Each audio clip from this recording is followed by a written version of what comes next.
My name is Sidney Zoltak. I was born in eastern Poland. I lived with my parents in the center of town, where my parents had a business, a store of clothing. The town of Siemiatycze, where I was born and lived, my town had a population of about 14,000 people. 50% were Jews.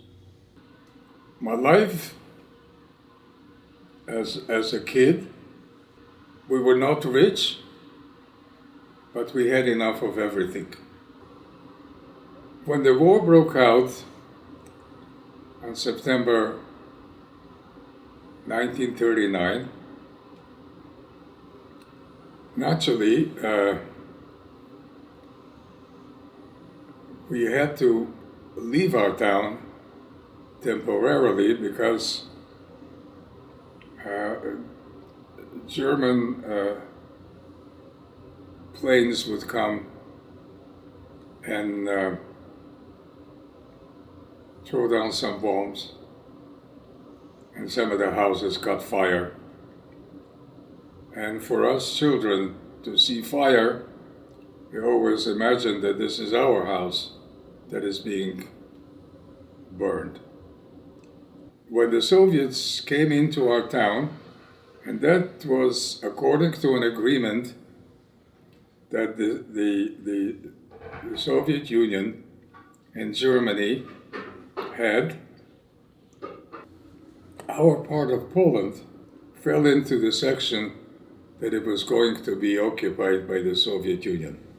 But we still lived in our house, and I still went to school with my friends.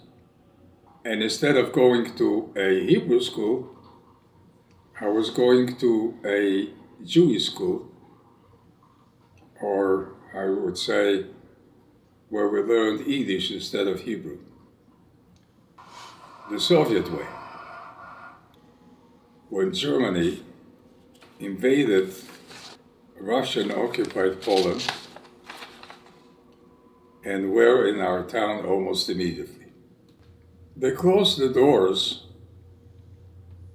for Jewish children to any kind of learning.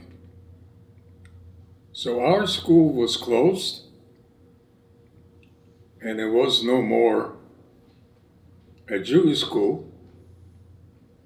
There was no school. Well, the ghetto was a holding convenience for the Germans, that they would know exactly if they needed Jews to know where to find them and get them. So the ghetto was established in July of 1942, and we had to share the hut now in the poor section of town with a number of other families. We had a curfew. We could not go outside our houses. And we children, most of the time, had to sort of hide, because any time that the Germans saw some Jewish children, they would send the dogs after them. So the danger to be exposed to the German soldier or people of the administration was very, very dangerous. When the Germans were ready, and their plan was to take out all the Jews, put them on cattle cars, and take them to the death camp of Treblinka, another concentration camp. My father, in the meantime, got a job working in the ghetto fence to do any repairs. So we had all the tools, including the wire cutters. During the night, my parents didn't let us go to sleep. We were dressed, fully dressed, because it was winter. It was already November. It was too cold to walk around the way we walked around in the month of June or July. And so in the middle of the night, my father took out the wire cutters from his toolbox.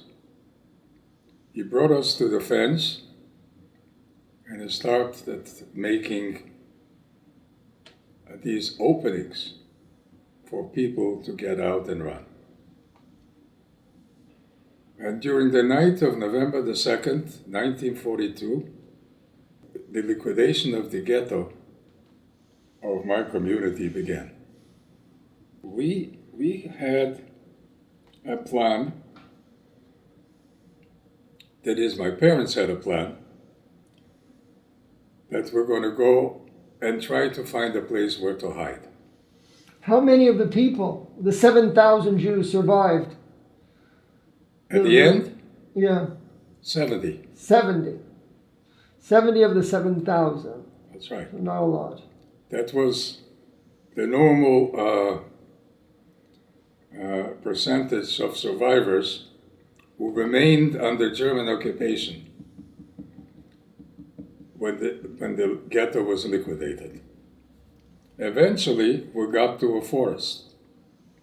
And in the forest,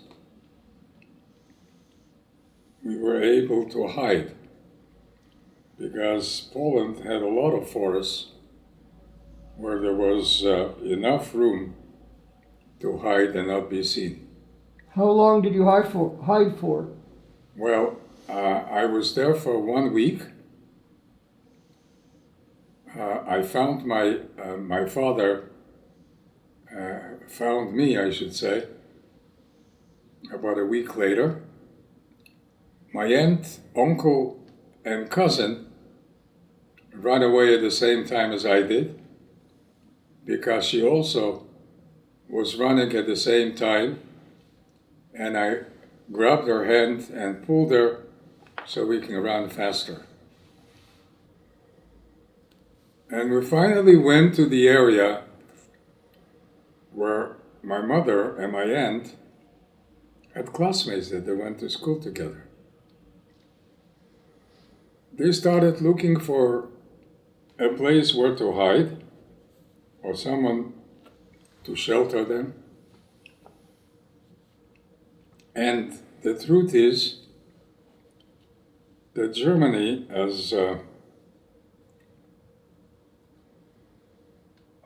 has proclaimed a law that any Pole who is hiding a Jew would also be killed as well. So it was very, very dangerous for a Pole to risk his life and the life of his family in order to help Jews. So most of the time, it's complete strangers that volunteer to do that. I understand that you were in the forest for 7 months before getting anybody to hide you. Where did you live in the forest for 7 months? You don't call that living.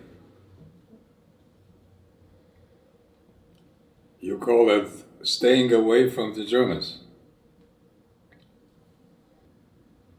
And my father was sort of keeping an eye, watching out if there are not any kind of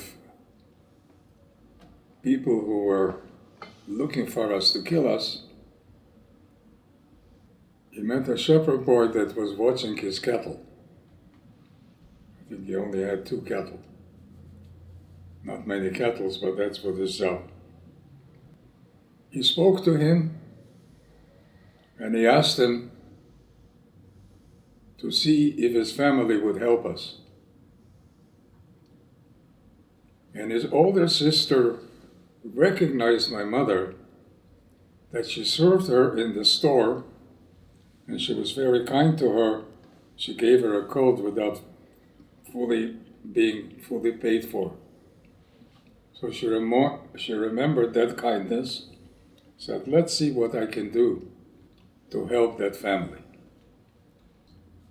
So we started hiding in that place.